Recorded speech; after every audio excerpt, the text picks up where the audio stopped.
বন্ধুরা আমার এতগুলো গেঞ্জি থাকার পরেও কেন আমি মাদ্রাসার মধ্যে সাদা গেঞ্জি পরি, আর কেন আজকে রাত্রে মুড়ি খেয়ে আমাকে ঘুমিয়ে থাকতে হলো, আর এত সুন্দর একটা আর্টকে আমাকে আজকে গিফট করলো, আসুন আপনাদেরকে সবকিছু বলবো। তো বন্ধুরা এশা নামাজ পড়ে রুমে আসার পর দেখি এই সুন্দরীকে দেখে মনে হলো, ইস যদি আমার বউটা এমন সুন্দরী হতো।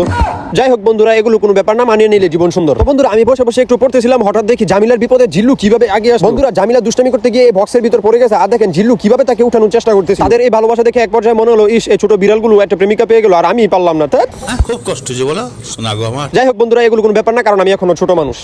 হঠাৎ করে মনে হলো আমি তো এখন গোসল করি, আর লুঙ্গি নিয়ে চলে গেলাম ওয়াশরুমে গোসল করার জন্য। আর বন্ধুরা গোসল করে এসে দেখি আমার সাদা গেঞ্জি পাইতেছি না, সবগুলো কালারিং গেঞ্জি। আর আমি এতগুলো কালারিং গেঞ্জি থাকার পরও কেন আমি কালারিং গেঞ্জি পরি না আপনারা জানেন। আমি বাবরি রাখার জন্য অনেকবার হুজুরের কাছে আবেদন করেছিলাম, কিন্তু আমি আগে অনেক কালারিং গেঞ্জি পরতাম। তো হুজুর বলেছে তুমি যদি কালারিং গেঞ্জি পরা বাদ দিতে পারো তাহলে তুমি বাবরি রাখতে পারবে। বন্ধুরা আমি এখন আর কালারিং গেঞ্জি পরি না, আমি এখন সাদা গেঞ্জি সবসময় পরিধান করি। বন্ধুরা গেঞ্জিটা পরে মাথায় একটু তেল দিয়ে নেই, কারণ যেহেতু চুলগুলো একটু বড় বড় রাখবো, অর্থাৎ বাবরি রাখবো, তাই একটু মাথার মধ্যে তেলটা দিয়ে মাথায় তেল দেওয়া শেষ হলে আবার আমি পড়তে বসে যাই, একটু লেখাপড়া করে আমি আমার রাতের খানা খাওয়ার জন্য আবার চলে যাই। বন্ধুরা আমি খানা খাওয়ার সময় দেখলাম আমার একজন স্টুডেন্ট, অর্থাৎ আমি যখন আগে আর্টিস্টম্যান ছিলাম, আমি এখন আর্টিস্টম্যান আছি, কিন্তু এখন সময়ের কারণে আর্টিস্ট করতে পারি না। অবশ্যই আপনাদেরকে দেখাবো। আমার একজন স্টুডেন্ট বলতে আমার একজন ছোট ভাই, সে আমার কাছে আর্টিস্টটা নিয়ে আসলো, বললো দেখেন ভাই কেমন হলো। তো আপনারা অবশ্যই জানাবেন আর্টিস্টটা কেমন হলো। আপনারা যদি আমার আর্টিস্ট দেখতে চান তাহলে অবশ্যই কমেন্ট বক্সে বলবেন, ইনশাআল্লাহ নেক্সট ভিডিওতেই আমার আর্টিস্ট আপনাদেরকে দেখিয়ে দিব। এখানে ভাই পেট পড়তেছিল না, তাই চলে গেলাম একটু মুড়ি খাওয়ার জন্য। বন্ধুরা মুড়ি খাইতে খাইতে আজকে এখন ঘুমের টাইম হয়ে গেল, তাই আমি এখন ঘুমিয়ে পড়বো। আর আপনারা অবশ্যই ভিডিওতে লাইক কমেন্ট করে চ্যানেলকে সাবস্ক্রাইব করে দেন। Bye bye, tata.